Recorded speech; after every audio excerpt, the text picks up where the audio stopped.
Kauna-unahan sa Pilipinas. NBC Manila Broadcasting Company. DZRH, member, kapisanan ng mga broadcaster ng Pilipinas.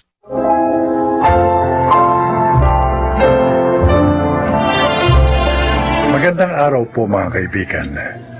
Marinig natin ang kwento ng buhay ng isang individual na minsang natakot harapin ang paglipas ng panahon at ang pagsapit ng kanyang dapit hapon. Siya ay si Josue.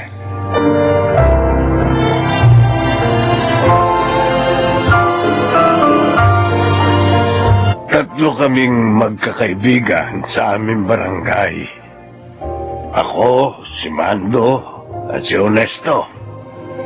Lumaki kami magkakasama at tumanda ring magkakasama. Akala namin, habang buhay lang ganon ang aming kalagayan. Ngunit sa pagdagdag ng aming edad taon-taon, nababawasan din ang araw na maaari pa kaming manatili sa mundo. At ang katotohanan yun ay nagdulot sa aming tatlo ng labis na takot. Oh, uminom muna kayo nito sa labat. Ito ang nararapat sa atin. Tama ka, Mare. Kung kapeng iinumin namin, baka gising kami magdamag. Tama. Masarap tun sa labat na to. Nilagyan ito ni Marciana ng honey, di ba? Ay, oo. Ay, siya. Maiwan ko muna kayo. Ay, salamat, Mare, ha? Oh, biskwit. Galing to sa anak ko. Imported daw to, kaya masarap. Tikman niyo. Aba, naku, mukha ngang masarap, Jose, ha? Kaya lang, kaya pa kaya yan ang ipin ko. Malambot lang ito. Tikman mo muna kasi. Ay, teka. Nabalitaan niyo na ba yung nangyari kay Ador? O, yan din sana ang ikukwento ko. Naunahan mo lang ako, eh. Inatake, di ba? Oo. Maayos pa naman daw yun.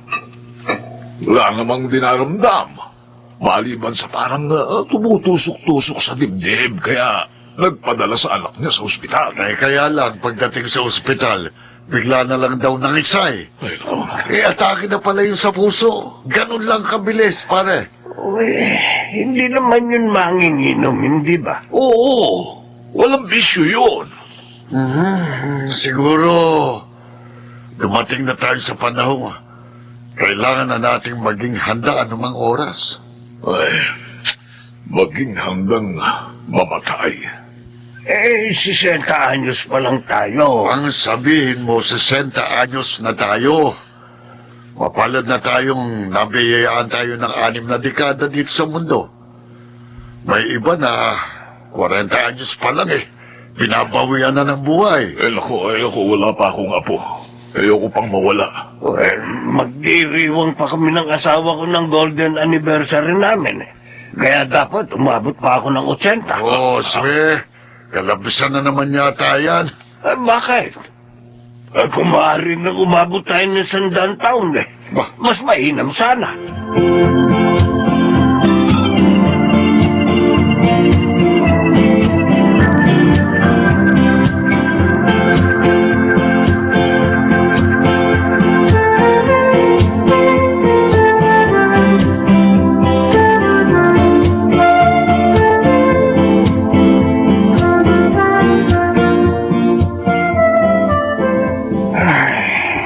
Hoy, kanina ka pa nagbubuntong hininga dyan. Ano ba pinoproblema mo? Marciana, naisip mo na ba? Paano kung mamatay na pala tayo bukas? O kaya mamaya? Taong to, bakit na naman iisipin yan? Walang sino man sa atin na makakahula kung kailan tayo kukunin ng Diyos. 6 na dekada na tayo sa mundo. Pero pakiramdam ko, napakarami pa nating hindi nagagawa, hindi nararanasan. May panahon pa tayo. Kaya kung may gusto kang gawin, maaari mo pang gawin. Eh, paano kung bigla na lang sa ating bawiin ang ipinahiram na buhay ng Diyos? Eh, wala naman tayo magagawa. Natatakot ako, Marciana. Josue, ano ka ba? Natatakot akong... Pabili nga po ng salmon. Ate Gigi! Ay, Elay! Ay, Namamaleki ka rin pala. O ano yung mga pinamili mo? eto, panay gulay kasi si tatay. Hindi naman pwede na sa kanya yung karne at mga matataba. Ay, oo, tama ka. Kaya nga ako matagal mamalengke. Kasi si mama at si papa, marami nang bawal kainin. Mahirap pala, no? Kapag matanda na. Sinabi mo pa. O, kumusta nga palang tatay mo? Magba-birthday siya sa susunod na buwan, hindi ba? Oo, ate. Pumunta kayo sa bahay, ha? Naku, kami ba bang mawawala? Alam mo naman ang tatlong yon, si tatay at si Mang Mando, tuwing may espesyal na okasyon, aba, hindi pwedeng hindi sila kumpleto.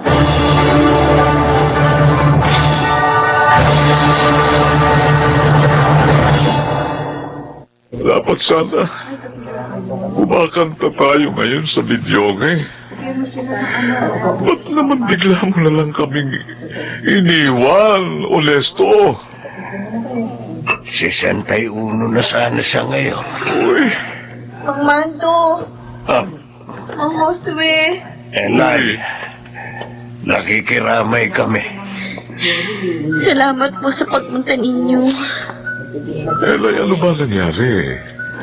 Ang nabalitaan ko ay tumaas ang presyon ng dugo niya kaya pabalik-balik sa klinika. Oo nga po. Minomonitor nga namin yung presyon ng dugo niya kasi madalas siyang mahilo. Ganun? Akala namin madadala ng maintenance niya ang gamot. Wala rin po. Naku, Inatake pa rin siya. ay naku. Siguro oras niya na rin po talaga. Kahit gustuhin man namin madugtuan pa ang buhay niya. Wala na kami magagawa. Tatagan ninyo ang loob ninyo, Elay. Ang nanay mo, Ayun po, panay ang iyak. Pero naririto naman po yung mga kapatid ko. Kaya alam ko po, mapapanatag din si nanay.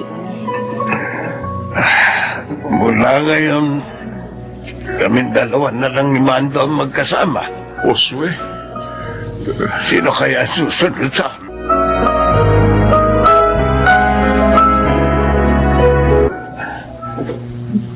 Two, Nasaan na ba si Papa? three.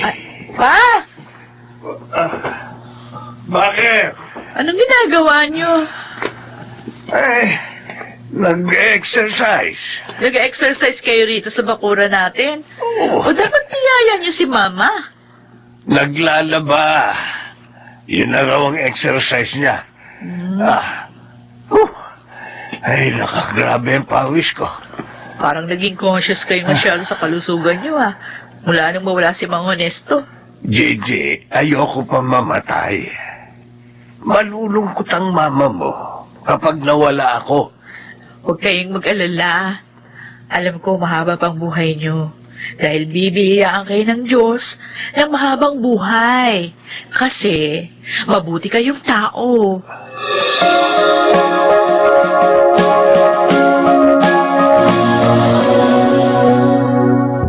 Oh, tsaa, Salamat, Marciana. Ay, kukunin ko na itong isang upuan, ha. Dalawa na lang naman kayo dyan. ay. Marami na naman sanang kwento si Onesto kung naririto siya. Nasaan na kaya siya ngayon, Mando? Ha? Hindi natin alam. Tayo kaya. Pag dumating na ang araw na mawawala na tayo, saan kaya tayo mapupunta? Yan ang iniisip ko ngayong mga nakaraang araw Alam mo, natatakot ako. Dahil hindi ko alam kung saan ako mapupunta. Baka naman mapunta tayo sa langit. Hindi naman tayo mga masasamang tao, di ba? Buong buhay natin, inalay natin para pagsilbihan ng ating pamilya. Ikaw, pinagsilbihan mo ng mahabang panahon ng ating bayan bilang isang pulis. Tama ka. Ginugol natin ang buong buhay natin para magsikap. Makapagpundar para sa ating mga sarili at sa ating pamilya. Nag-iipon tayo ng pera. Bumili ng lupa, ng bahay. Pero lahat ng yun, hindi naman natin madadala kapag tayo'y namatay na.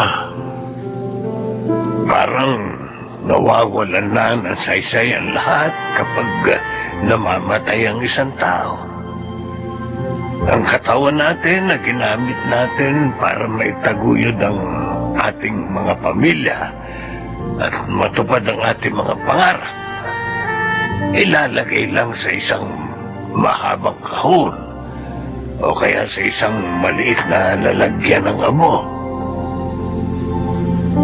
Ay, kaya dapat. Siguro habang nabubuhay tayo, gawin na nating makabuluhan ang bawat araw. Dahil kapag binawi na ang ating buhay, wala na. Tapos na. Magiging ala-ala na lamang tayo.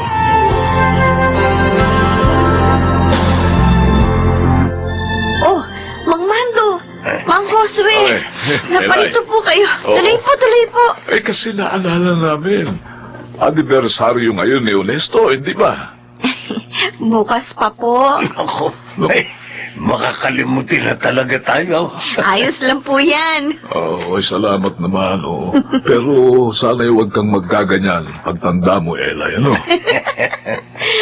Tama ko kayo, Mang Mando. O sige po, maupo po kayo. Ikukuha ko kayo na maiinom. Wag na. Ibibigay lang namin Ay, ito. Oh, ano to? Cake? Eh, kaarawan niya sana ngayon. Ah, Eh, dahil wala na siya, kaya... Ayun na lang ang kumain niya, ha? naku. Napaka-thoughtful niyo po talaga. Kung nandito pa si tatay, tiyak na maluluha na naman yan sa tuwa. Emosyonal pa naman yun. Namimiss na namin siya ng Mang Mando mo. Oo. Kaya lang, iniwan niya kami kaagad. Hindi man lang siya nagpaalam sa amin. Kaya nga po eh. Kagalitan niyo nga lang po siya kapag nakita-kita ulit kayo sa langit.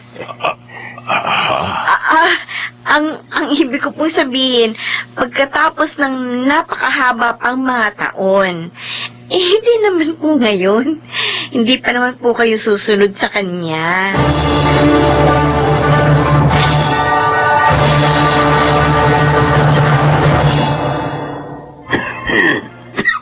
Akala ko lamay na rin ang pupuntahan ko Walang yaka. Akala ko ba nag-iingat ka? Eh bakit ikaw naman itong na-ospital? Pneumonia raw. Buti nga, naagapan. Naku, magpe-face mask ako. Ikaw ngayon magpagaling ka nga. Huwag mo kong uunahan. Alam mo naman kapag nawala ka, mag-isa na lang ako. Mando, akala ko nga mamamatay na ako. Naghahabili na ako sa mga anak ko nung isang araw. Naku, Takot ako. Akala ko hindi na ako gagaling. Mabuti at bumuti na ang pakiramdam ko. naku, huwag mo kang isipin yun. Ay, magdiriwang pa kayo ng golden anniversary nyo ni Marciana. Ha? Sana nga. Oo. Sana nga humaba pa ang ating buhay.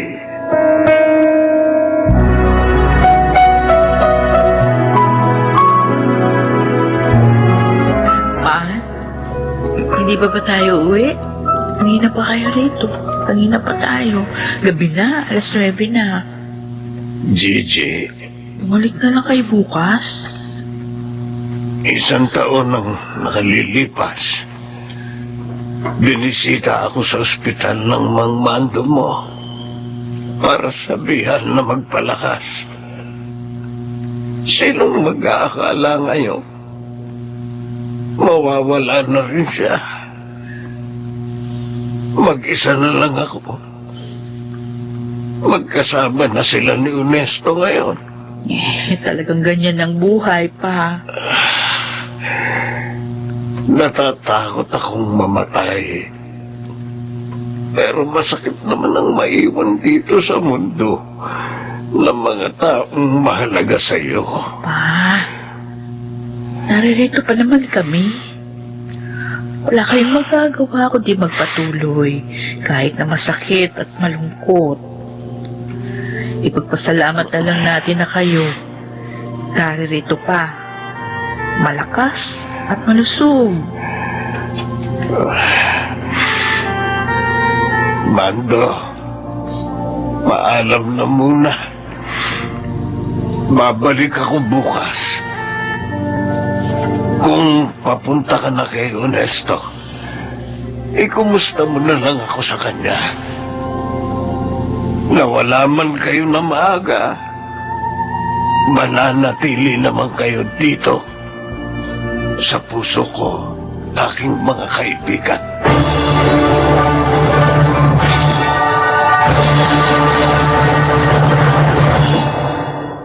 Sa awa ng Diyos, sa susunod na buwan, magdiriwang na ako ng 70 anyos ko rito sa mundo. Ganun pa man, hindi na gaya ng dati ang aking araw-araw na buhay. Nabawasan na ang saya dahil wala na ang aking mga matalik na kaibigan. Ang napagtanto ko lamang ay totoo ngang lahat. Tayo ay mamamatay.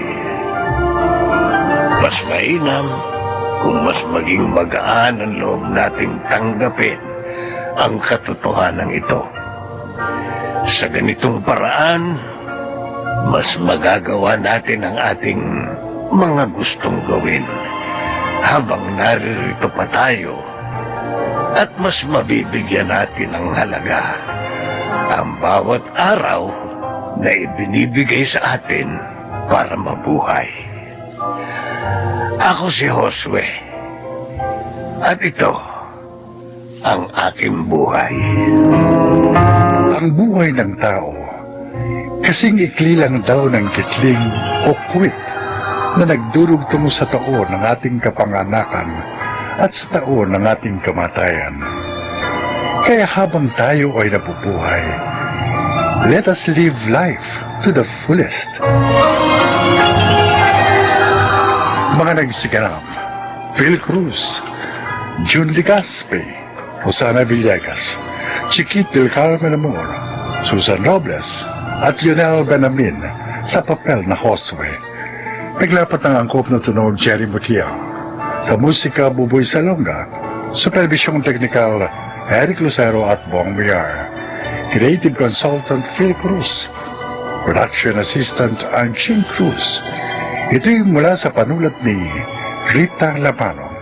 Sa direksyon, June Martin Ligaspi at Maynard Landicho Jr. Ito ang aking buhay.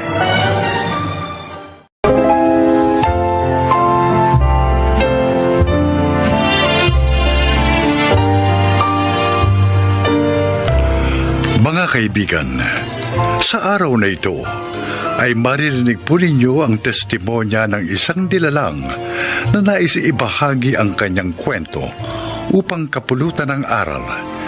Siya po ay si Nanding. Panganay ako sa 4 na magkakapatid. 18 pa lang ako nang pumanaw sa isang sakuna ang aming mga magulang. Mula noon, ako nang tumayong kuya at magulang ng 3 kong kapatid. Dahilan kaya hindi ako nakapagkolehiyo pa. Pakinggan po ninyo ang aking kasaysayan na harinawang kapulutan ng magandang aral sa buhay.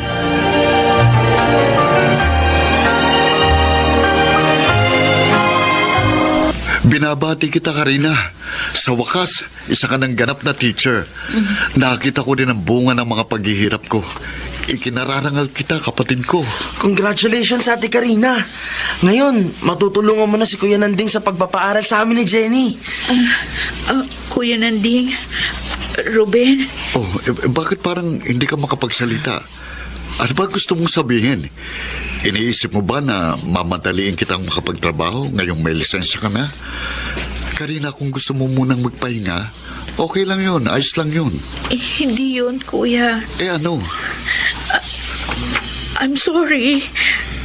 Pero kailangan na naming magpakasal ni Edgar. Ha? Pero bakit, Ate?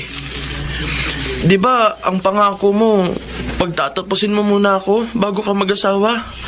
Para naman mabawasan na ang hirap sa amin ni Kuya Nanding. Oo, Ruben. Kaya lang, buntis na ako. Ha? Buntis? Kaya kailangan pakasal na kami ng nobyo ko. Ikaw? Buntis? Kuya, patawarin mo sana ako. Patawad.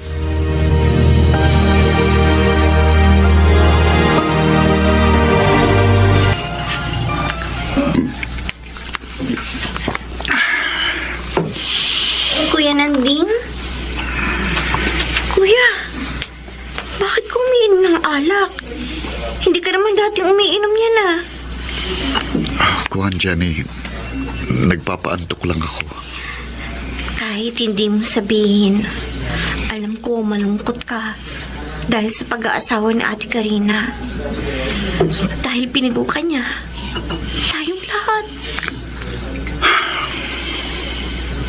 Sana kuya, huwag mong isipin na gagayahin din namin siya ni Kuya Ruben.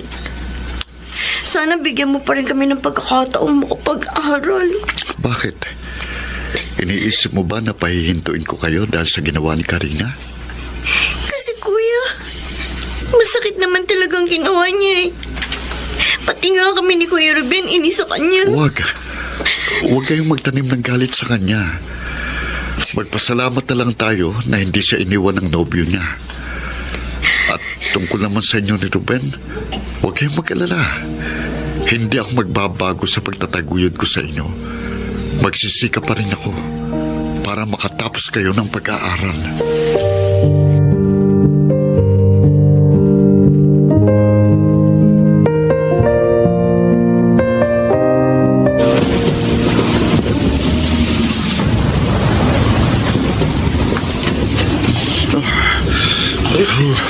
Ruben, Kuya Nanding, bakit sinugod mong malakas na ulan? Ayun tuloy, basang-basa ka. Ay, alika, pumasok ka na. oo. Sa tricycle pa lang habang namamasada ako umuulan eh. Nang igarahe ko ng tricycle kina Aling Sandra, uminto naman ang ulan eh, kaso biglang bumuhos ng mas malakas. Habang pauwi na ako rito, kaya inabutan ako. Ay, teka lang kuya. ha? No. Ay, gagawa kita ng kape para mabawasan ang ginaw mo. Si Jenny nasaan? Andun po sa loob, gumagawa ng homework. Magbalik ka na ng damit, kuya. Oo. Baka magkasakit ka pa niyan.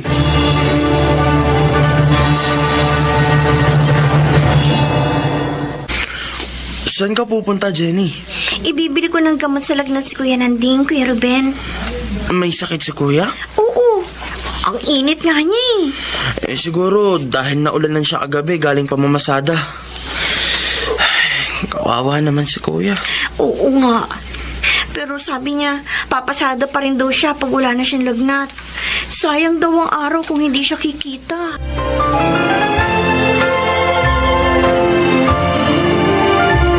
Bakit po, Aling Sandra? May nagawa po ba akong kasalanan? Wala. Napakabait mo nga eh.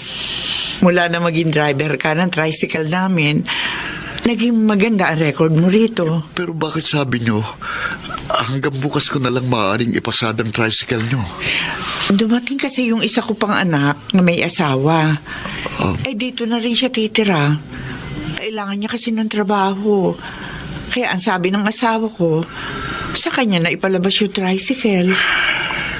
Ganun po ba? Oo Pasensya ka na sana ha. Siguro naman, makakakita ka rin ng ibang maaari mong ipasada.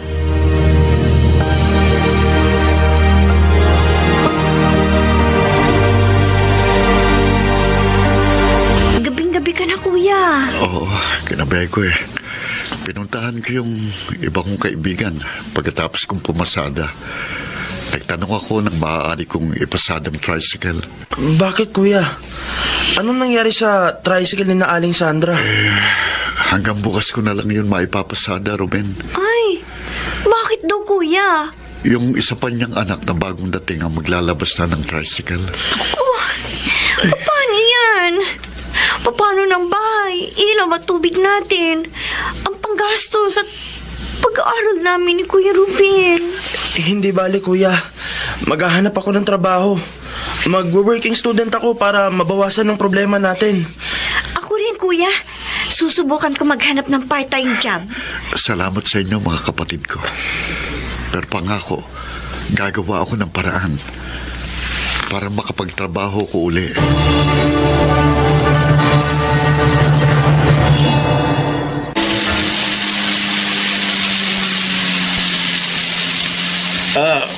Diyan na lang sa tabi, mama. Para. Ako,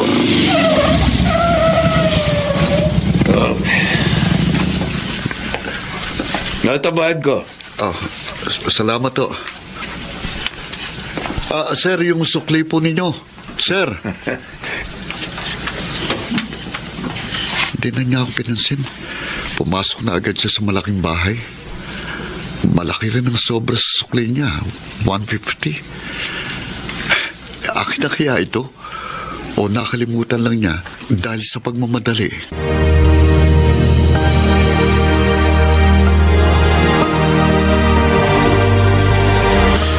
Bakit inuwi mo pa rito ang tricycle ni na Aling Sandra, kuya?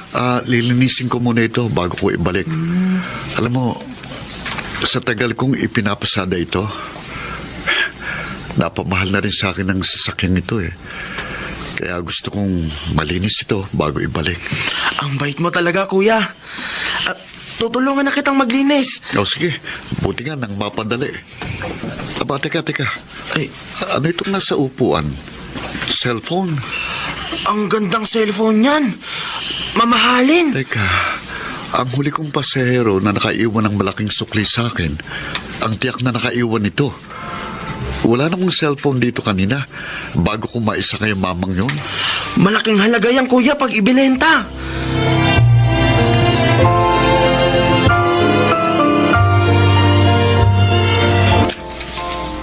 Salamat sa pagbalik mo nitong cellphone ko, Nanding. Napakahalaga nito sa akin. Narito lahat ng konta ko sa aking negosyo. Salamat, ha? Salamat ulit. Okay lang ho yun, Sir Zoilo. Ibabalik ko nga rin ho pala itong sukli ninyo. Tinatawag ko kayo kanina pero hindi nyo ako napansin. Ganun ba? Sa sobrang pagmamadali ko, kaya naiwan ko sa sasakyan mo ang cellphone ko. Itong sukli nyo. Hayaan mo na yan. Sa'yo na yan. Kulang pa nga yan sa abalang ginawa ko sa iyo. Gabi na, pero ibinalik mo pa ang cellphone ko. O di mapupuyat ka pa at papasada ka pa naman bukas. Wala na po akong pasada bukas, sir. Yung anak na ng may-ari ng tricycle ang magpapasada ng sasakyan. Paano ka na? Ang totoo ho, naghahanap nga ho ako ng trabaho. Ay, ako. Teka, naghahanap ako ng magiging driver ko Ako? Marunong ka ba magmaneho ng kotse? Ako? Oo, sir. Kung gusto mo, ikaw na lang. Huwag ka mag-alala. Bibigyan kita ng magandang sweldo. Ako, maraming salamat po, sir. Kailangan ko po talaga ng trabaho. Ako pong nagpapaaral sa dalawang kapatid ko. 18 pa lang po ako nang mamatay sina inay at itay sa isang aksidente. At mula po noon, ako nang kumargo sa mga kapatid ko. Mabait ka pala talaga. Sige, ikaw na ang kukunin kong driver ko. At tutulungan pa kita sa ibang problema mo.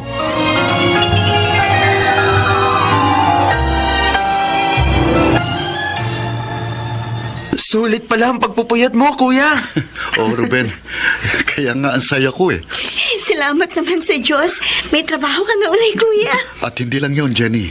Sabi ni Sir Soilo, ipapasok daw niya kayo ni Ruben para maging scholar sa foundation ng kapatid niya.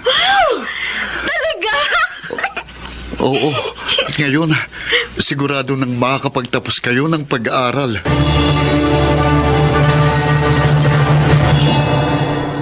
Labis-labis ang pasasalamat ko sa Diyos ng mga sandaling yon. Sa huling gabi ng pamamasada ko ng tricycle, dumating ang kanyang biyaya sa akin. At unti-unting nagbago ang aming pamumuhay. Sana po'y kinapulutan ninyo ng aral ang aking inilahad. Ako, si Nanding, isang kuya, at ito ang aking buhay.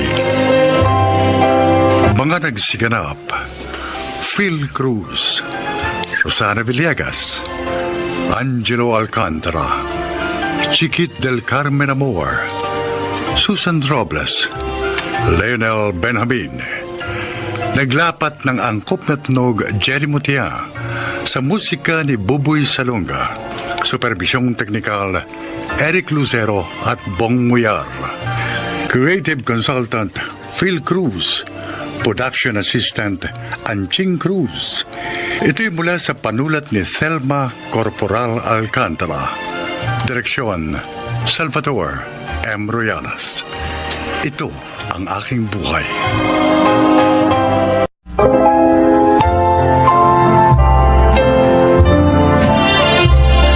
Magandang araw po mga kaibigan.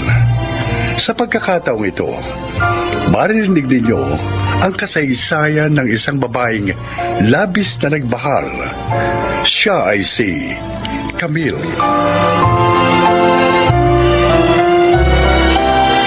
Dati namin driver si Gerald. Dahil mabait naman siya, tinanggap ko ang pag-ibig niya nang ligawan niya ako. At dahil hangad ni Daddy ang kaligayahan ko, hindi na siya tumutol sa pagpapakasal namin.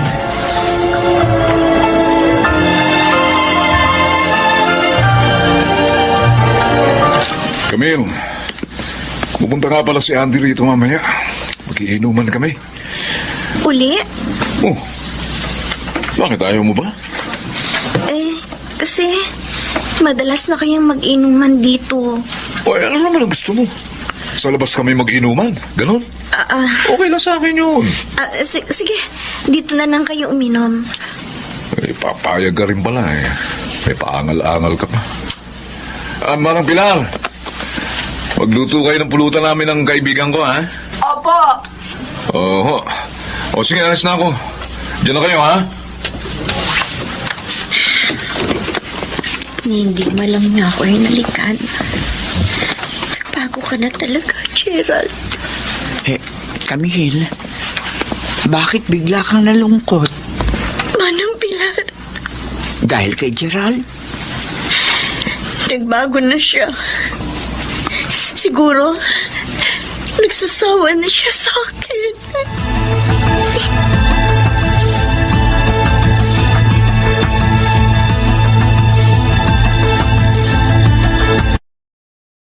mo talaga sa asawa mo, pare. Bakit naman, pre? O dahil mayaman siya. Kaya yung kita mo sa trabaho, may sulong-sulo mo. Di katulad ko, laging mas malaking parte ng misis ko sa sweldo ko. Swerte ba yun? Oo! Hindi siya nakakakita?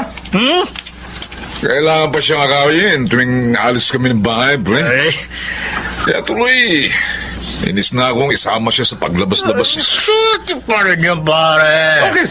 Dahil kahit magloko ka, hindi niya malalaman.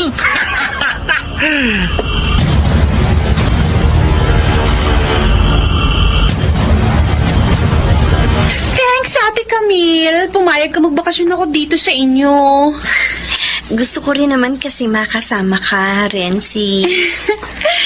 Kay Kuya Gerald kaya, okay lang ba sa kanya ang pagtira ko dito? Aba, oo naman. Ikaw pa kapatid ka na asawa ko. Ay, thanks. Alam mo, ate, ang swerte mo kahit blind ka. Gwapo na ang hubby mo, mabait pa. Ay, thank you.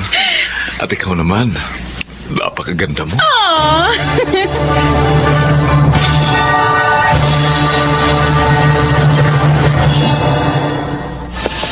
Maaga ka na namang umuwi, Gerald.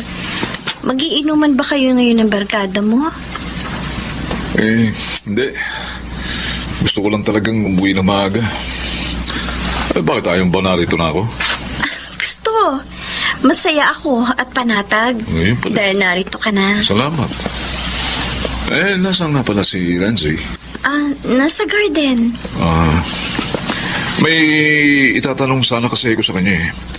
Papuntahan ko muna siya, ha?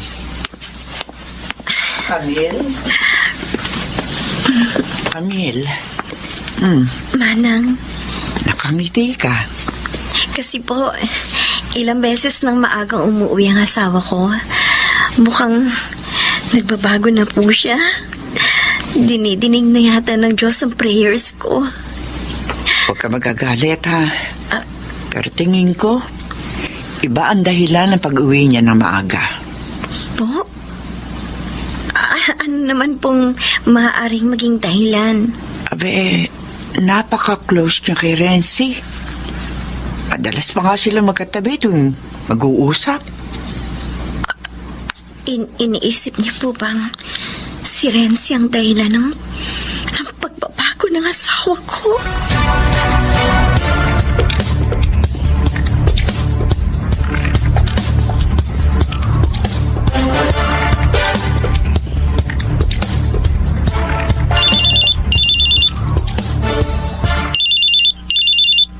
Ay, ang cellphone ko, may patawag. Si Sir Doming, bakit kaya? Masagot ka. Hello po, sir? Kumusta dyan, Pilar? Kumusta ang anak ko? Po? Hindi ka makasagot. Binibigyan pa rin ba ng problema ni Gerald ang aking anak? Pinagbubuhatan ba ng kamay si Camille? Hindi naman ho, Sir Doming. Maaga na rin ho siya umuwi ng bahay ngayon. Mabuti naman. Si Renzi, kumusta naman siya? Nako, sir, pakiramdam ko ho. Magkakaproblema ng malaki rito dahil husak. Bakit mo ko ilabangan sa labas nitong fast food, Renzi? Naiinip na kasi ako sa bahay. Gusto ko naman mag-relax. Mamasyal. Gusto mong mamasyal? Saan? Kahit saan mo ko gustong dalhin, sasama ako. Kahit sa langit. Yun! Yun talaga ang gusto kong puntahan. Alam ko kasing pag nasa bahay, hindi mo ako magdadala sa langit. Renzi? Kaya, inabangan na lang kita dito sa labas.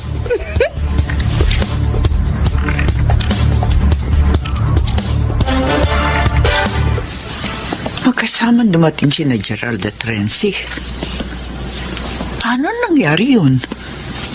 Nagkita ba sila? Sige, Kuya Gerald. Una na ako sa'yo. Okay. Manang Pilar, sige na. Ako na magsasara ng gate. Pumasok na kayo sa bahay. Sir Gerald. Sandali no, Manang Pilar. Sir? Huwag niyo sasabihin kay Camille na magkasama kami dumating ni Renzi, ho? Ho? Kapag dumaldal, hindi na ba ako narinig? Nadinig ko. O kung gano'n, maliwanag sa inyo, ha? Na kapag dumaldal kayo, managot kayo sa akin. Hindi nyo alam kung paano ako magalit, ha?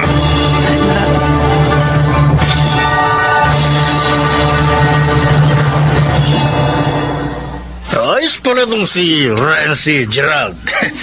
Game kahit sa inuman. Talagang game sa lahat ng bagay itong halik ko, ha? Of course. Hindi tulad ni Ate Camille. Ay, paano naman magiging game yun? Hindi naman nakakakita. Ay, Andy. Alam mo, sa totoo lang, ha? Ano? Gusto ko nang hiwalayan si Camille, eh. Ha? Ang gusto ko, kami na lang nitong si Renzi magsama. Talaga, honey? Ay, no. Magagalit kay Renzi ang ate niya. Pati na rin yung daddy nila. Ay, hindi ko kapatid si Camille. Ampon lang nila ako. Ano? Ampon nila ako dahil nga bulag si Camille. Para raw hindi malungkot si Camille. Kaso, ayoko sa kanya. Eh, kailangan mo pa rin magkunwari, Renzi. Sige nga, hindi ka magkakaroon ng mana niyan. Oh, di ba? Kaya nga bait-baitin ako sa kanya, di ba? Ay, ayos lang pala, Renzi. Kahit agawin mo si Gerald kay Camille. Dahil hindi naman kayo magkapatid. Correct! At isa pa, ha? Hindi naman niya nakikita, ha?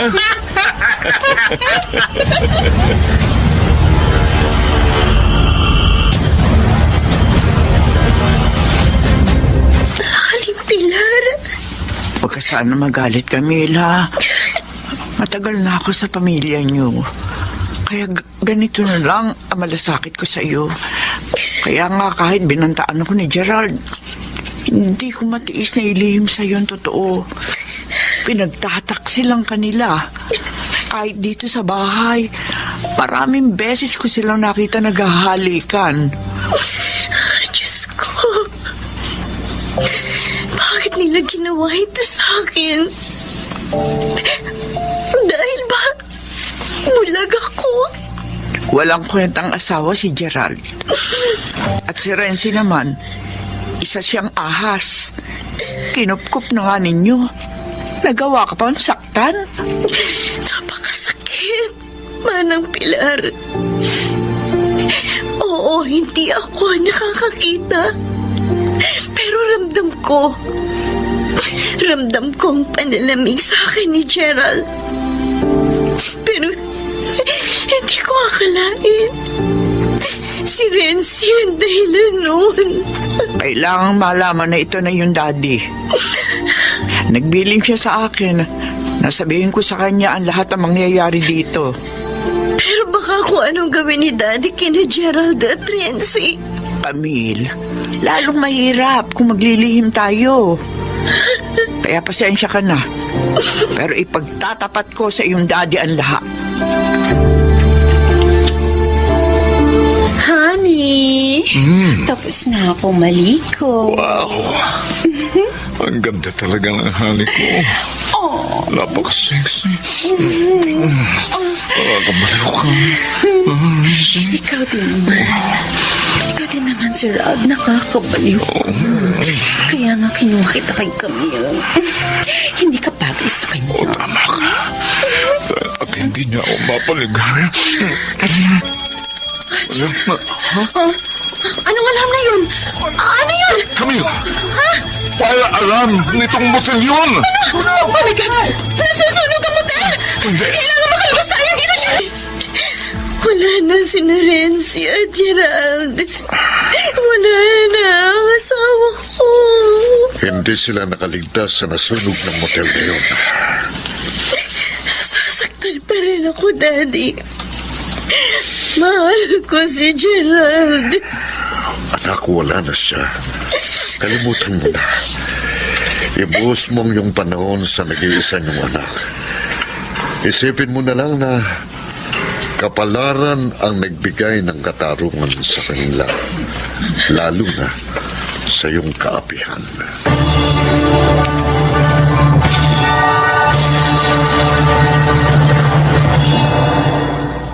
Maraming taon na ang lumipas mula nang pumanaw si Gerald.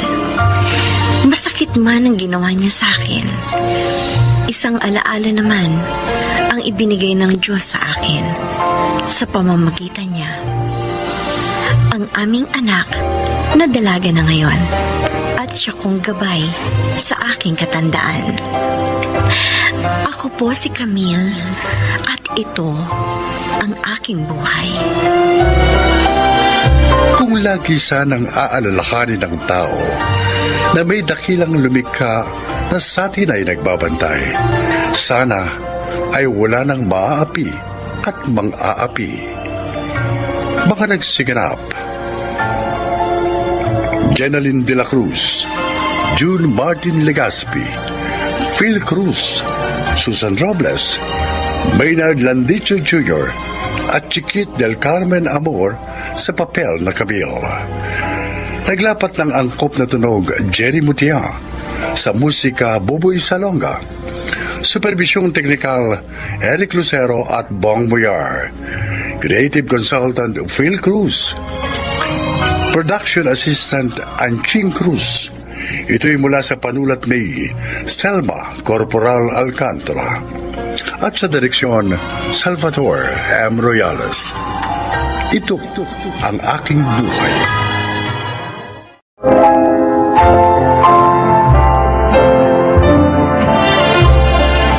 Magandang araw po mga kaibigan. Maririnig natin ang kasaysayan ng isang mabuting empleyado at kaibigan. Siya ay si Monique. 10 years na ako nagtatrabaho sa kumpanya ni na Ma'am Olga. Nagtagal ako doon dahil maayos naman ang pamamalakad ng kanyang daddy. Pero mailap si Ma'am Olga. Ganun pa man, sinikap kong maging mabuting empleyado at kaibigan sa kanya dahil ako ang kanyang assistant. Ma'am Olga, ito na po yung report ng ating finance department. Okay, Monique. Ilagay na lamang dito sa table ko. Yes, ma'am. Ma'am? Are you sick? Hindi. Wala akong sakit. Kanina ko pa po napapansin, matamlay kayo. At nakapikit. Oo nga pala. Pinikit ko nga pala ang mga mata ko. Ang sakit kasi ng ulo ko eh. Hindi ako nakatulog. Napuyat ako kagabi. Gusto niyo ikuha ko kayo ng gamot sa sakit ng ulo para makainom kayo. Para maging okay yung pakiramdam niyo at makapagtrabaho po. Salamat, Monique. Sige nga, please. Para magbago na mood ko. Ikukuha ko rin kayo ng sandwich para may laman po yung tiyan niyo bago kayo uminom ng gamot. Salamat uli. Oh, you're so thoughtful. Kayo rin naman, ma'am. Naaalala niyo kami. Maayos pa rin yung pamamalakad niyo sa company. Kahit hindi na active yung daddy niyo dito. Pero ma'am, mag-relax din po kayo paminsan-minsan. Bawasan niyo po yung sobrang sipag.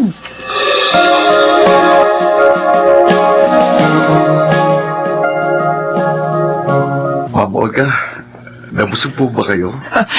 Busog na busog, Harold. Masarap ka pala magluto, Salamat naman po kung nagustuhan niyo luto ko. Ay naku ma'am, talaga pong masarap magluto ang asawa ko. Sa kanya nga po ako natuto. Talaga? Opo. Kaya pag maluwag po yung schedule niya, siya ang cook dito. Willing-willing ho si Monique sa luto ko, ma'am. Tignan niyo ang taba niya. Oy, lahat tayo mataba, ano? Pati yung dalawa nating anak. Alam mo, natutuwa ako sa pamilya niyo. Abay, dapat pala, nang pa ako nagpunta rito. Hindi bale. Ngayon, alam ko na kung paano ako marirelax. Lagi akong pupunta rito.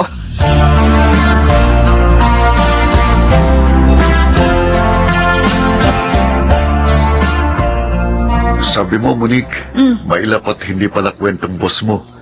Pero kanina, kwento siya ng kwento. Oo nga, natuwa nga ako kasi tingin ko, naging okay yung pakiramdam niya pag alis niya rito.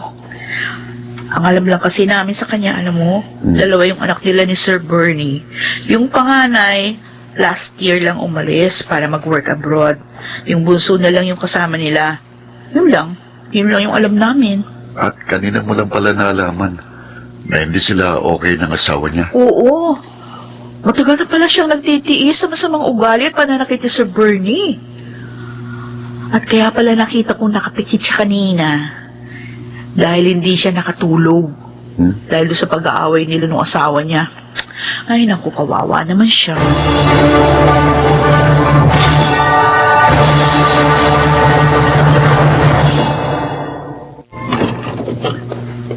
Bernie. Narito ka na pala. May lang natapos yung... Walang hiya ka? Bakit ka ba nanununtok? Wala naman akong ginawang masama. Sinungaling! Bakit ngayon ka nang dumating, ha? Nakapagkita ka sa lalaki mo? Ha? Sumagot ka! Mali ang iniisip mo! Wala akong lalaki! Daddy, bakit sinasaktan niyo na naman si Mami? Manloloko ang mami mo, Angelica! May lalaki siya! Yun ang dahilan kaya madalas siyang gabihin ng uwi! Tulad ngayon! May meeting kami. Kanina lang yun natapos. Tama po si Mami.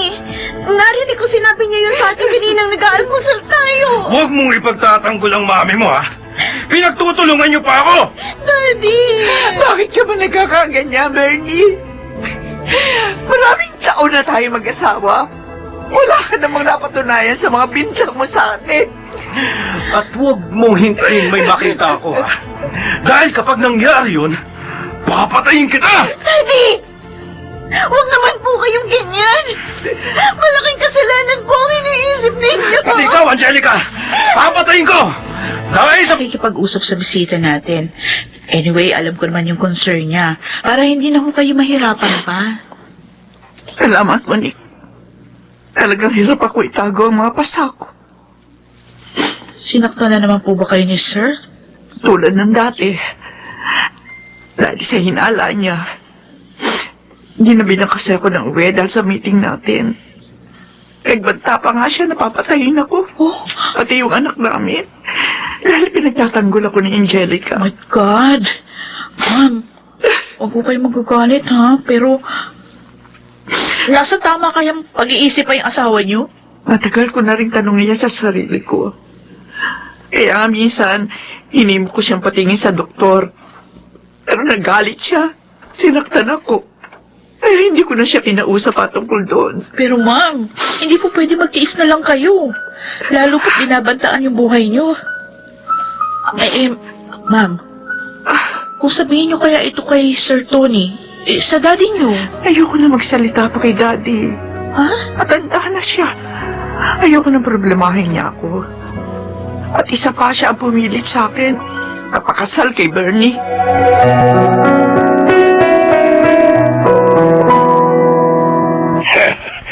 I'm so happy you came to visit me, Apo. I really want to see you, Lolo. I want to talk to you. Uy, it seems na may mabigat na problema ka. Is it about your boyfriend? No, Lolo. Wala naman po akong boyfriend eh. Well, anong gustong-gusto mo sabihin sa akin? This is about Daddy. Lolo, matagal na po kami may problema sa kanya. Ano? Siya po ang dahilan kaya ginusto ni Kuya na magtrabaho abroad. Para makalaya sa pananakit niya. Kapag pinagtatanggol si Mami sa pananakit niya. Sinasaktan ni Bernie ang anak ko? Bakit? Anong dahilan?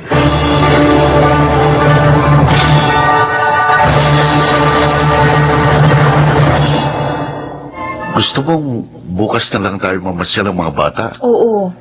Eh bakit? Ano ba gagawin mo ngayon? Pupunta ako kina Ma'am Olga. Dadalawin ko. May sakit ba boss mo? Hindi ko alam. Pero kasi hindi siya pumasok kahapon. At hindi rin niya sinasagot yung mga tawag at text ko. Eh bakit ganun? O kaya nga nag-aalala ako. Hindi ko rin siya nakikitang naka-online. Okay, sige. Bukas na lang tayo mamasyal. Oh, mag-iingat ka sa... Mami! Arangawa mo na, Bernie. Huwag mong idamay sa galit mo sa akin si Angelica. Pinagtutulungan niyo ako mag-iyak, ha? Niloloko niyo ako. Akala niyo, maloloko niyo ako, ha? Nagkakamali kayo. Daddy! Kaya ako kayo itinulong sa bahay na to. Hindi kita pinagtataksilan. Tumigil ka! Bago niyo akong tuluyang may bagsak, papatayin ko na kayo! Huwag niyo kami niyo, Daddy! Mama kayo! Pamilya mo kami, Bernie. Anak natin si Angel. Hindi ko siya anak! Anak mo siya sa ibang lalaki! Kaya magkakampi kayo! Diyos ko. Akala mo, hindi ko alam? Matalino ko! Hindi ako tulad ni Papa na napaliw dahil sa pagtataksil ni Mama!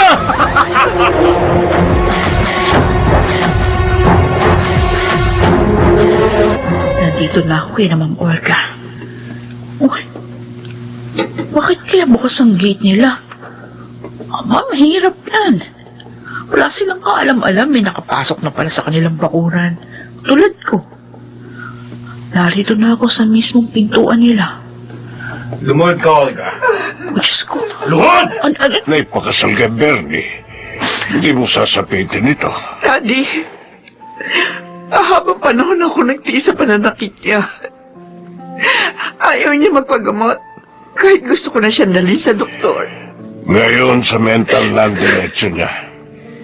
Tutulungan kitang makabangon, anak. Kayo ng apo ko. At malimot ang mapait na pangyayaring ito.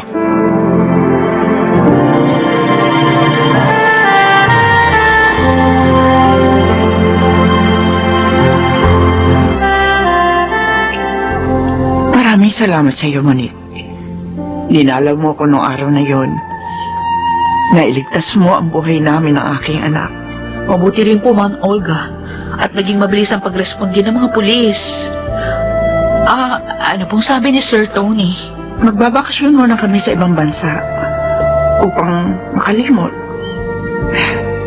Salamat uli sa iyo, ha? Hindi ka lang mabuting empleyado. Mabuting kaibigan ka rin.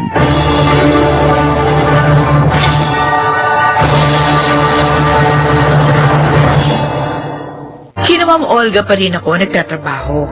At dahil sa pangyayaring yon sa buhay naming lahat, lalong naging magkaibigan ang aming pamilya. Ako po si Monique, at ito ang aking buhay. Mapalad ang taong mabuting kaibigan.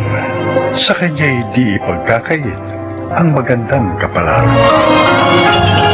Mga nagsiganap, Susan Robles, Phil Cruz, Chiquit Del Carmen Amor, James Cuaton, Yunel Benamin at Rosana Villegas sa papel na Monique. Naglapat ng angkop na tunong Jerry Mutiao, sa musika Buboy Salonga, supervisyong teknikal Eric Lucero at Bong PR, creative consultant Phil Cruz, production assistant Anching Cruz. Ito'y mula sa panulat ni Telma Corporal Alcantara, sa direksyon June Martin Ligaspi at Maynard Landicho Jr. Ito ang aking buhay.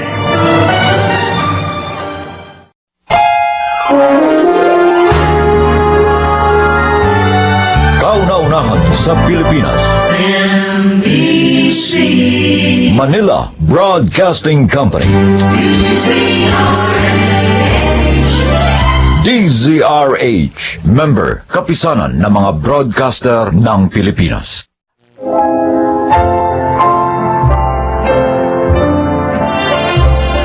Magandang araw po mga kaibigan.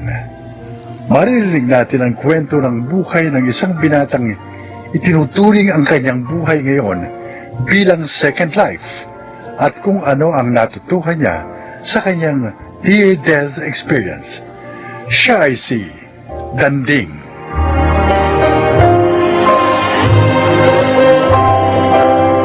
Nagsikap ako sa buhay hanggang sa unti-unting nakaahon ang aking pamilya sa hirap.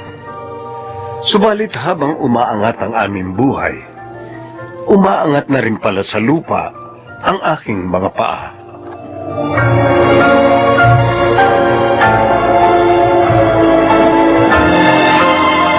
Oh, kaya na bahala mag-ayos niyan, ha? Babalik pa ako sa opisina. Mag-overtime ako. Totoo ba ito nakikita ko? Pwede na yata tayo magtayo ng sari-sari store nito, Naya. Nay, Sandy, saran niyo naman ang bibig niyo. Baka mapasukan na yan ng langaw. Danding, bakit ka naman bumili ng pagkarami-raming grocery? O bakit? Ayaw niyo? Buti nga yan, sapat ng supply natin dito sa bahay. Ay, hindi lang sapat. Sobra-sobra pa, kuya. Teka nga muna, may problema ba? Magkano lahat ito? Huwag niyo nang itanong. Anak, napakarami nito. Pwede na natin ipamigay ito sa buong barangay kung mamimigay tayo na relief. Saan natin ilalagay yung mga ito, Nay? Magandang problema ang pinoproblema niyo. Kaya iiwan ko na kayo. Ay, Nay! grabe naman ang kuya mo kung gumastos ng pera. Di ba nga natin nauubos yung mga green rosary niya noong isang linggo? Ayusin na lang po natin to. Tapos, sabihan natin siya na sa susunod na taon na siya mag-grocery ulit. Ngayon kumikita na siya ng malaki sa trabaho niya. Beth, parang hindi na maingat sa paggastos ng pera ang kuya mo. Hindi ito mainam sa Kinat ako ng kotse na to. Yabang driver nito. Ang lit-lit na sasakyan niya kumpara rito sa sasakyan ko. Ay, buti pa, overtake ko. Pare. Baka pwedeng bagalan mo lang ang pagpapatakbo kasi mukhang nahihilo na si Chari eh. Chari, kaya mo pa ba? Nasuso ko eh. Pitam? Sa totoo lang, pinipigilan ko lang. Ang hihinaan niyo naman eh. Ano ba? Meeting lang naman yung pupuntahan natin, Dandig. Tsaka hindi pa naman tayo late. Bakit? Paano kung nakikipagkarera? Ang yayabang kasi nitong mga driver na to eh. Kung maka-overtake sa akin, kala mo sarili nila ang Baka daan. naman pare, may emergency sila eh. Bagalan mo lang. Mukhang biyahing langit ng andar mo eh. Mabuti ka kung sa langit tayo makakarating. Eh, paano kung sa bilangguan?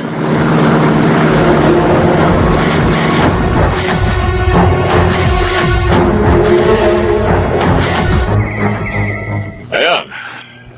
Dito natin itatayo ang plano mong rest house, Danding. Ipagawa niyo na kaagad tayo. Bibigyan kita ng pera. Ikaw na bahala mag-budget. Oo. Eh kung maliit lang naman, kaya na sigurong 3 buwan. Oo. Para maihabol sa birthday ko. Dito ako magpapaparty tapos iimbitahin ko mga katrabaho ko. Nako, kahit buong bayan pa ang imbitahin mo. Kayang-kaya. Bayang lawak ng lupaing ito. Kapag wala kayong ginagawa ni nanay sa bahay, pwedeng dito kayo mag-relax. Tapos na ang panahon, isang kahig, isang tuka tayo, tay. Kaya huwag niyong sayangin ang pagkakataon na maranasan ang komportableng buhay. Nako, anak. Salamat sa pagsisikap mo para sa amin. Abay, kung hindi dahil sa iyo, hindi namin mararanasan ang lahat ng karangyaang nararanasan namin ngayon.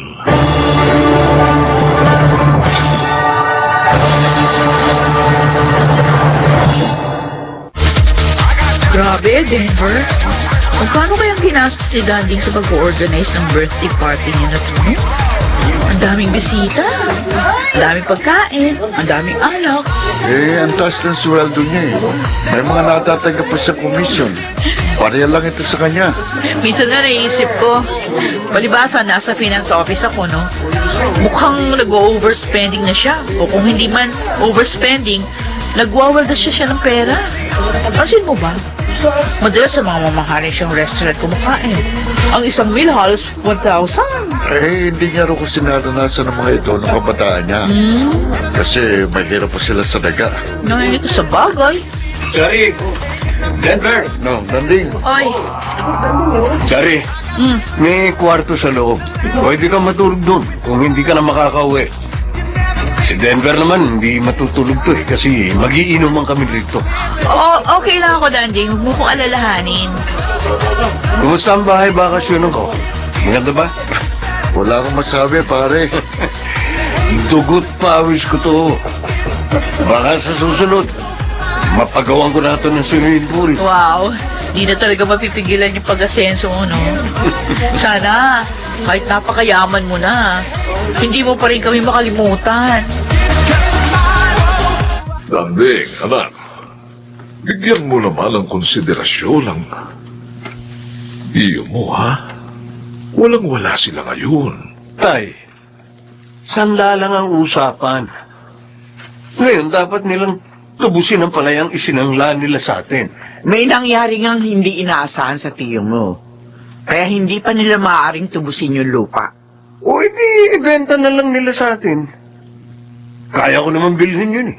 Dadagdagan ko na lang yung binigay ko sa kanila nung isinanla nila sa akin nung 1 buwan. Tanding naman. Ano na bang ibang tao sa yung tiyo mo? Konting konsiderasyon naman sana. Nay, pera ang pinag-uusapan dito. Kaya nga eh. O bakit? Nauubos na ba yung pera mo? Hindi pa naman natin kailangan ng pera, hindi ba? Nasasabi niyo yan dahil hindi kayong nagkakandakuba para maghanap buhay. Danding, huwag mo pasasabihan ng ganyan ng nanay mo. Kayo na lang ang magpaliwanag kay Tiyo. Sabihin niyo, Tay, bibigyan ko siya ng hanggang 1 linggo para tubusin ng lupa. Kapag hindi niya natubos, Akin ang lupa nila.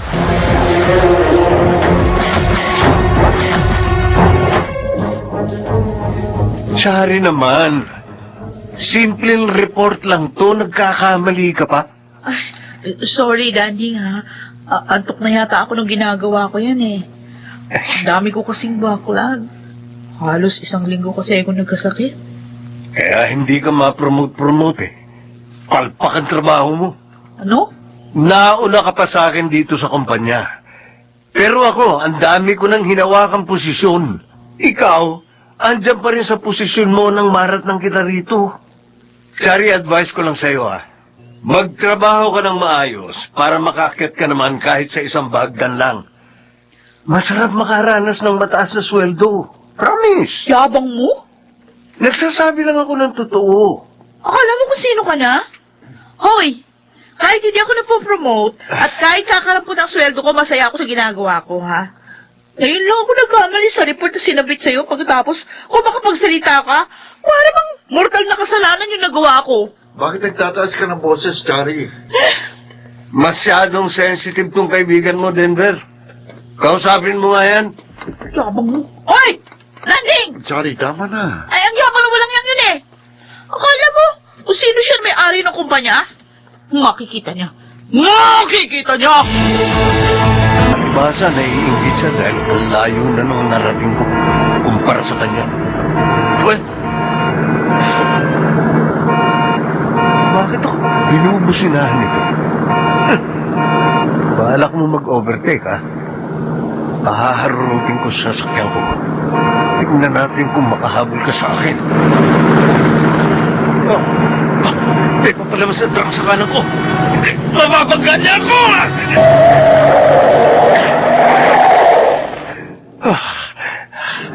Buhay pa ba ako? Lumis sa akin yung truck. Ang ulo ko. May dugo ba? Sugat. Wala bang naiupi sa sasakyan ko. Buhay pa ba talaga ako? O kakaluluwan na lang ako.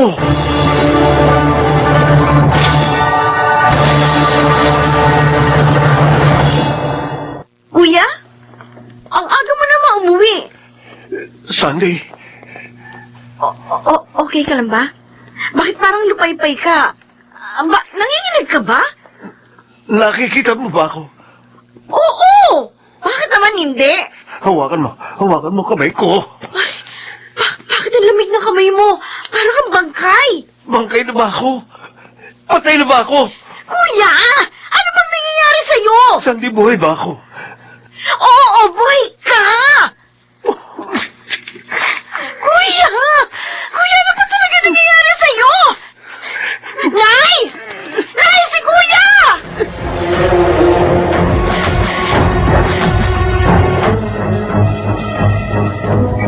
Masama pa ba pakiramdam mo? Pangalawang araw mo na rito sa bahay. May 2 araw ka nang hindi pumapasok sa trabaho. Nay, O bakit? patawarin niyo ako. Saan? Sa lahat. Patawarin niyo ako sa pagiging mapagbatas ko. Patawarin niyo ako kung nakapagsasalita ako ng hindi maganda sa inyo. Anak mo ito, wala yun. Sabihin niyo kay Tio, kahit huwag na niya munang tubusin ang lupa. Saka na lang, pag may pera na sila. Oo, sige. Sasabihin ko. Oh, matutuwa yun. Hindi ako perpekto, Nay. Nagkakamali rin ako. Sana sabihan niyo ako kapag sumusobra na ako. Kapag nagiging labis na ang pag-uugali ko. Oo naman. Salamat, Nay. Salamat sa pag-unawa mo sa akin.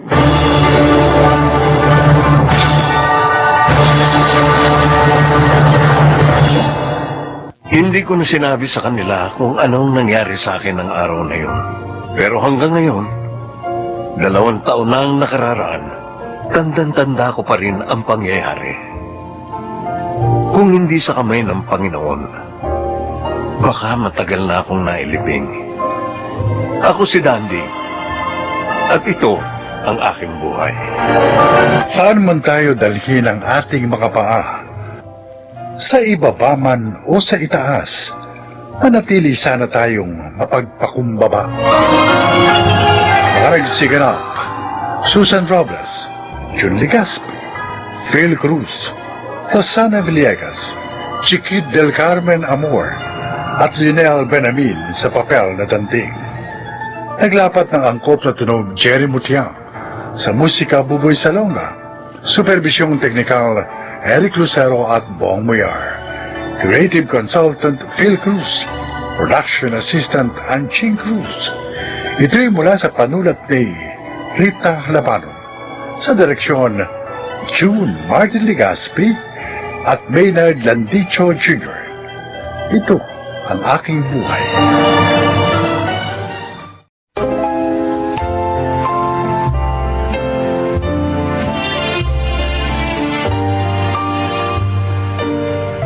Mga kaibigan, pakinggan po natin ngayon ang isa pang natatanging kasaysayan na ilalahad sa atin ni Monica.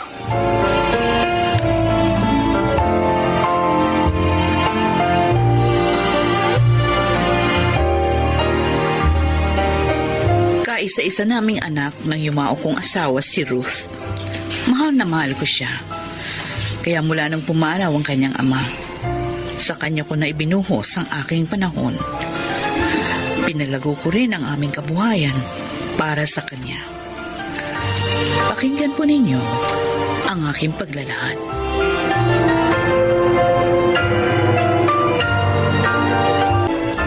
Talaga ba desidido ka na sa gusto mong mangyari? Oo naman, Ate Editha. Matagal na namin kaibigan si Piding at maayos ang kanilang pamilya. Walang dahilan para umatras ako sa aming usapan. Eh, papaano kung ayaw ni Ruth? Mabait ang pamangkin mo. Masunurin. Kaya nga kahit gusto niyang maging lawyer, management ang kinuha niya. Nung sabihin ko sa kanya na gusto kong tulungan niya ako sa aming negosyo. Kaya natitiyak ko na susundin niya akong muli. Pero iba ang usapin ng puso, Monica. Ako ang nakakaalam ng makabubuti para sa kanya. At naniniwala siya doon. Wala pa ba siyang nobyo? Ay, hindi na importante yun, ate. May nobyo man siya o wala. Basta ang gusto ko pa rin ang masusunod. Ano pong pag-uusapan natin, Ma? Dito magdi-dinner sina Piding at Chimbo tonight. At gusto ko, tulungan mo ako sa pag-asikaso sa kanila. Sure, yun lang pala eh. Bakit po ba dito magdi-dinner si Namang Piding? Kukunin niyo ba siyang business partner? Oh, gusto naming magsanay na kayo ni Jimbo na lagi magkasama. Bakit po? Bilang paghahanda yun sa inyong pagpapakasal. Mama! Hindi ko naman siya boyfriend. Hindi kami nagmamahalan. Matututuhan nyo ring mahalin ang isa't isa pagkasal na kayo. Pero, paano kung may nobya na siya? Hindi naman niya tatama na ipilit niyo ako sa kanya. Tulad mo, mabait at masunurin ding anak si Jimbo. Kaya hindi magiging problema yun. Hindi na po ba magbabagong pasya ninyo? Matagal na namin kasunduan yun ni Napiding. Kaya hindi na mababago pa. Anak, huwag kang mag-alala. Hindi kita ipapahamak. Alam ko kung anong makabubuti para sa'yo. Kaya sundin mo ako.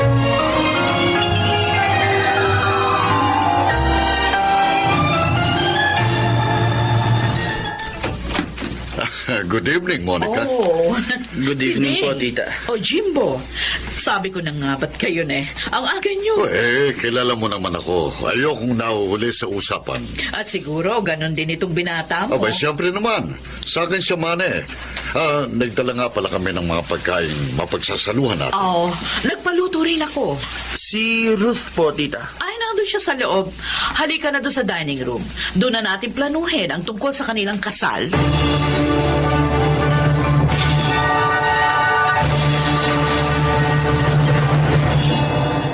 Mabutit sumama ka sa akin dito sa park. Magkaibigan ng parents natin. At ganun din tayo. Kaya nga natuwa sila nung yayaan kitang mamasyal. Ang hindi nila alam, Ginawa ko yun dahil gusto kong magkausap tayo ng gusto. Tungkol ba sa balak nila?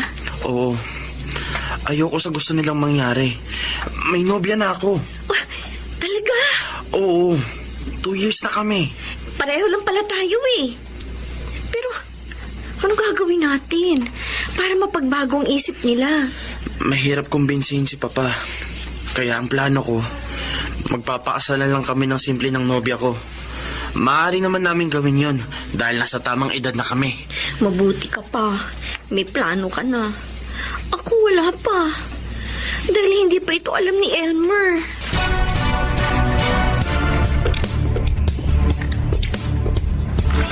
Ma'am Monica, para saan po ang perang ito? Separation pay mo yan, Elmer. Ibinigay ko na para makaalis ka na sa kumpanya ko. Po? Bakit po, ma'am? Ano pong kasalanan ko? Dederechahin na kita. Ang kasalanan mo, naging nobya mo ang aking anak. Oo nga, mataas ang designation mo dito sa company ko. Pero hindi ka pa rin bagay sa kanya. Ma'am Monica, Hindi ikaw ang gusto ko para kay Ruth. At para sabihin ko sa'yo, nakatakda ng ikasal si Ruth sa anak ng kaibigan ko.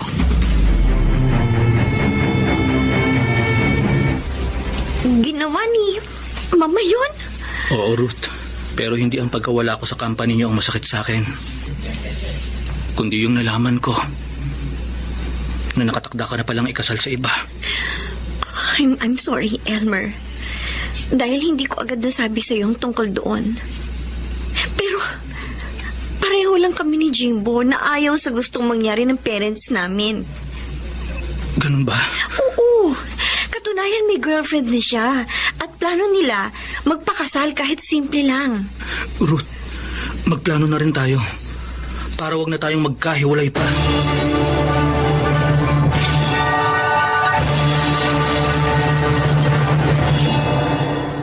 Bakit niyo naman po ginawa kay Elmer yun, Ma? At pinagsalitaan niyo pa siya ng masakit. Nagsumbong pala sa'yo ang oportunistang yon. Ma, hindi oportunista si Elmer. Mabait at tapat siya. At mahal po niya ako. At paano ka nakatitiyak? Natapat nga siya sa'yo. Hindi mo naman alam ang makabubuti para sa'yo. Nakakamali kayo. Hindi na ako bata. Alam ko ng tama at mali. Alam ko na kung anong makabubuti para sa akin. Tumigil ka! Sinampal niyo ako. Dahil nagiging suwail ka na. Yan ang pangit na impluensya sa'yo ng walang kwentang Elmer na yon. Makinig ka, Ruth. Sa ayaw at sa gusto mo, pakakasal ka kay Jimbo. At huwag mo ako susuwayin. Itatakwil kita.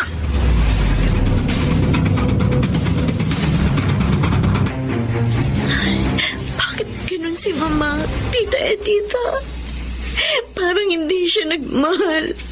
Ay, ewan ko ba sa kapatid kong yun? Hindi naman ganon ang mga magulang namin. Tita, please. Tulungan niyo ako. Ayoko pumakasal kay Jimbo. Ilang beses ko nang kinausap si Monica tungkol sa bagay na yan. Pero ayaw niya ako sundin.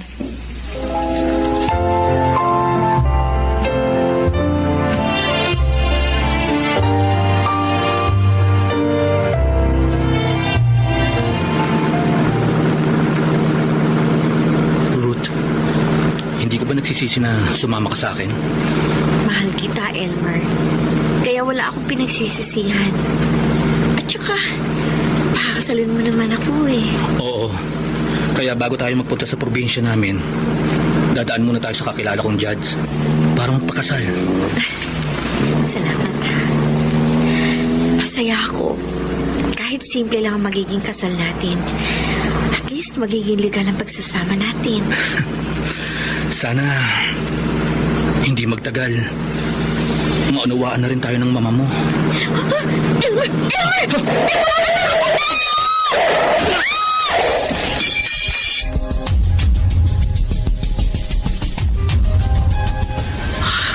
Ruth, anak, kumusta ka na? Masakit pa po. Katawan ko. Oo, anak. Ba't Patawad. Dahil sa akin, muntik na kayong mamatay ni Elmer. Si Elmer, flightless din siya. Oo. Salamat, Sir Diyos. Magpagaling ka. At pangako, magbabago na ako. Hindi na ako tututol pa sa relasyon ninyo ni Elmer.